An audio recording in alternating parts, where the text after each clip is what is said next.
কংগ্ৰেছৰ আমোলৰ যি কেলেংকাৰী 2 এপ্ৰিল 2022 ন্যায়িক আয়োগে প্ৰতিবেদন দিয়াৰ পাছত এই বিগত সময়ছোৱাত কিদৰে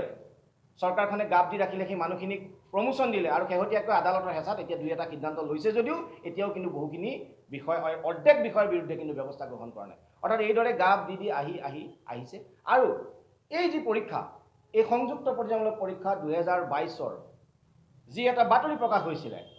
যি এটা আপোনাৰ কমপ্লেইন আহিছিলে প্ৰিয়ংকা বৰুৱা নামৰ এগৰাকী প্ৰাৰ্থীৰ বিৰুদ্ধে, সেই কমপ্লেইনটো কিন্তু খুব মানে সুন্দৰভাৱে অসম চৰকাৰে গাপ দি ৰখাত সফল হ'ল বুলি আমি ভাবোঁ। কিয়নো শেহতীয়াকৈ আমি খবৰ পাইছোঁ যে এইকেইজন প্ৰাৰ্থীক ডিপাৰ্টমেণ্ট 3জন প্ৰাৰ্থীক পাৰ্চনেল বিভাগে নিযুক্তি পত্ৰ প্ৰদান কৰা নাই, তাৰ ভিতৰত এই প্ৰিয়ংকা বৰুৱাৰ নামটো আছে। এতিয়া কথাটো হৈছে আপোনালোকে জানেই যে প্ৰিয়ংকা বৰুৱাৰ অভিযোগ আছিলে তেখেতে বেংকৰ জালিয়াতি কৰিছিলে, বেংকৰ জালিয়াতিত লিপ্ত এগৰাকী কৰ্মচাৰী আছিলে আৰু তাৰ পাছত তেখেতে জামিন লৈছিলে, তেখেতৰ চাকৰিৰ পৰা তেখেত নিলম্বন হ'ল, তাৰপিছত তেখেতক চাকৰিৰ পৰা বৰ্খাস্ত পৰ্যন্ত কৰিলে আৰু সেই এনে এগৰাকী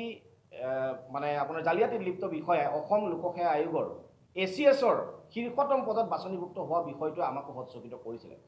আমি আৰম্ভণিতে গম পোৱা নাছিলোঁ, কিন্তু যেতিয়া আমি তদন্ত কৰিলোঁ বা আমি গম পালোঁ যেতিয়া প্ৰিয়ংকা বৰুৱাৰ নামটো আহিলে,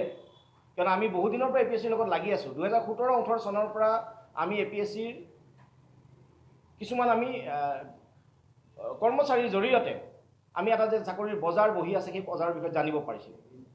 আৰু এই প্ৰিয়ংকা বৰুৱা নামৰ এগৰাকী যুৱতীৰ নাম আমি তেতিয়া শুনিছিলোঁ আৰু জনৈক অসম লোকসেৱা আয়োগৰ পাটোৱাৰী নামৰ এজন যুৱকৰ লগত থকা অতি সুসম্পৰ্কৰ জৰিয়তে তেওঁ চাকৰিৰ আচলতে এখন বজাৰ খুব সংগোপনে সেই সময়তো চলাই গৈছিল বা বহু প্ৰাৰ্থীক লগ ধৰিছিল।